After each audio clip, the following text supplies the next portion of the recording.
I want to take a pause on speaking on ancient history like Michael Jordan and talk about the league today and what's currently going on this season. Who's leading the league? What teams are surprising everyone? And what failures are happening to players and teams across the league? Starting off with, how the hell are the Raptors in second place? They are 14-5 at the time of writing this. The last All-Star appearance one of their starting players have had was 2 years ago, and before that was in 2020 with Brandon Ingram. Their first option is 27th in points for individual players this season, but other than that, I mean, you have to go down to the 36th spot to find another Raptors player. And they're not leading in any team stats. The only one that they're close to is 4th place for assists, so it begs the question, how the hell are they winning? And also, do you even need star power to win anymore? Well, sort of. The East is really weak, and that has helped them a lot. I mean, the Eastern Conference alone is missing 54 players due to injury, and that's excluding the Toronto Raptors, with some players being day-to-day, but a lot of big talent like Tyrese Halliburton are out for the season. With players like Tyrese and Jason Tatum out for the rest of the season, it leaves the East open. That's why a team that started the season at 0-4 is now 14-5 15 games later. Now, obviously, this shit ain't lasting. But it proves the point that the East is very weak this year, and if you want to talk about potential champs, you're going to have to look out west, because the number 1 seed Pistons couldn't last a Game 7 with the top 5 teams out west. And Tyler Hero can't lead the fucking Heat anywhere, and the Eastern Conference favorites this year, the Magic, are terrible. I mean, their best player doesn't lead them in points. He's averaging 25 from 3, hucking up 4 threes a game damn near, and Franz Wagner's benefits on being on a shit team, if we're being honest. The Magic aren't good at all. This team's talent's not nearly as good as people think. And Jalen Brunson, he's not Jesus, okay? I'm going to say it again. He's going to end up just like James Harden, a bunch of regular season stats with nothing in the playoffs. That's what's going to happen. I mean, he plays for the Knicks. Knicks haven't won anything since the 70s. I mean, are we being honest here with ourselves? LeBron James wasn't even born yet the last time they won a championship. I mean, I don't know. I hate that Knicks fans always think they're in contention. You're not. You never are. On to the Los Angeles Lakers. Now, they're firing on all cylinders. LaDaddy James is back. Shooting's better than ever. I mean, look at the stats. Let's just look at him. On his 23rd year, he's shooting better than Michael Jordan did from 1993 to 2003. Oh, and LeBron's been doing this for 6 years now, okay? So I don't want to hear these MJ GOAT debates. He's just inefficient.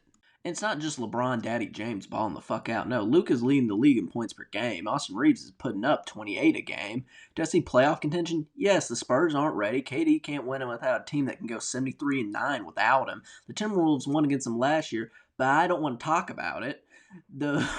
The Warriors are aged badly, and the Suns' second option is Dylan Brooks. And I didn't want to mention the OKC Thunder because I want to give them their own segment and talk about them separately. Right now, the FAA, the Free Throw Abuse Agency, is looking for a suspect named Shai Gilgeous-Alexander. He's from Canada, possibly on an expired visa.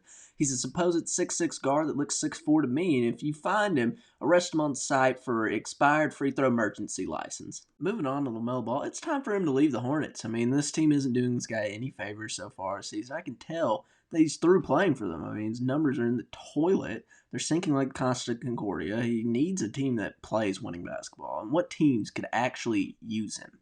There's rumors of him going to the Wizards, but if this happens, I mean, his career is over. I mean, he needs to be on a team like Miami and let Pat Riley build him back up. Maybe the Bucks could use his talents, or maybe send him out to the Grizzlies for Ja Morant. But another thing that came up recently is that they wanted to trade him to Dallas in the 3-team trade that would get rid of Hachimura for the Lakers. I don't see it happening because the Lakers have a good team, and there's no need to really change it.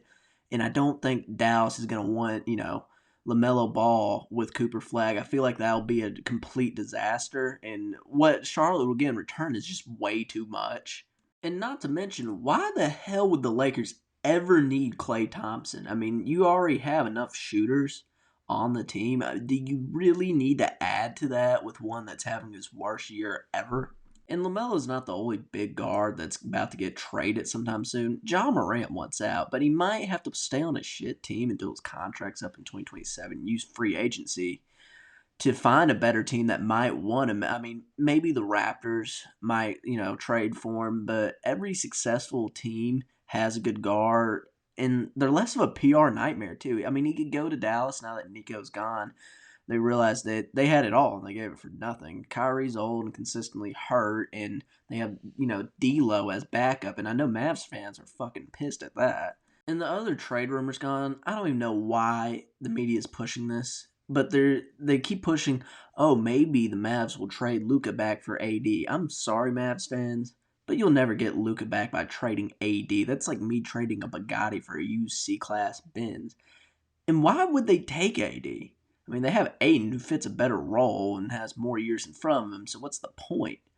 And, I mean, the Mavs have nothing real to offer. Mavericks, to get Luka back, the Mavericks will trade the stadium, franchise, roster, just for a lottery ticket to maybe get Luka back to Dallas. And the scariest part of this season is the league's fate rests in the hands of the Los Angeles Clippers.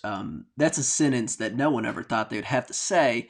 And James Harden's the only one on that team that can save us, which makes me feel even more scared because the OKC Thunder own their pick. So if they do terrible this year, that means the best team in the league will get a high lottery pick. And, I mean, it will just continue on for years having to see this shit. It's going to be the KD Warriors all over again. And what makes me the most scared is the fact that they only have 5 wins so far this season. And I'm worried, personally. I'm very worried. But my predictions haven't wavered, though. We all know the Eastern team is just not going to win. I mean, it's going to be a Western team raising up a new banner and their Raptors. But which one? I mean, I think, personally, that LA will win one, and Daddy James will get his 5th ring. And even though he probably won't win a Finals MVP, he'll still have as many rings as Kobe and twice the Finals MVPs. And before this video is over, I want to talk about the Golden State Warriors. They're the 8th seed at the time of recording. It seems to be that their season's taking a turn down with Curry injured for the next week or two, and these players are older. And this really just proves my point. Golden State won't win anything due to injury. On the worry scale, I'm not worried at all. I mean, they might make it in the play-in if they're lucky. And if they end up having a great season, Ayesha Curry still won't respect her husband. Now, thank y'all guys for watching. I would love to hear y'all's take in the comments on where you see, the league ending up, especially with this Toronto team. I don't know why they've intrigued me, but, I mean, it's just a bunch of nobodies somehow winning. This is obviously after riding. They're now the 3rd seed. But still, I mean, it seems very out of the ordinary for a team that I've written off as like a 14th or 13th seed to do this well. But rest assured, Daddy James is winning another fucking title this year. Until next time, folks.